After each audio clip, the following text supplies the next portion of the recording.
Magandang araw naman po sa inyo mga kapatid. Andito naman po tayo sa ating munting programa. Ito po ang inyong lingkod, Yunus Mariano, na isang balik Islam na dating Romano Katoliko, born again, Seventh-day Adventist, Church of Christ. Ngayon, mayroon po nagtanong sa akin. Ang tanong,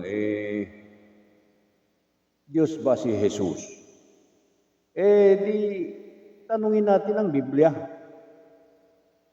Basahin natin ang Biblia sa Mateo 19, versikulo 16 hanggang 17. Ito ay tungkol sa isang tao na lumapit kay Jesus. Ganito ang ating mababasa.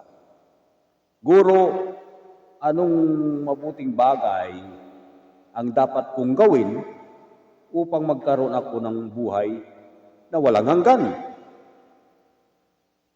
At sinabi sa kanya ni Jesus, bakit mo ako tinatawag tungkol sa mabuti? Iisa ang mabuti. Ngunit kung ibig mong pumasok sa buhay, tuparin mo ang mga utos. O ayan, narinig ninyo ang sagot ni Jesus. Narinig ninyo.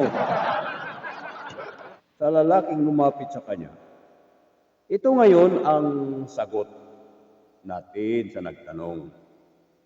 Kung si Jesus ay Diyos, bakit niya ipinagbawal ang pagtukoy ng pagka-Diyos sa kanyang sarili?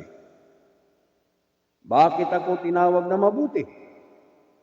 Ang Diyos lamang ang mabuti. O yan, malinaw na si Jesus ay hindi Diyos.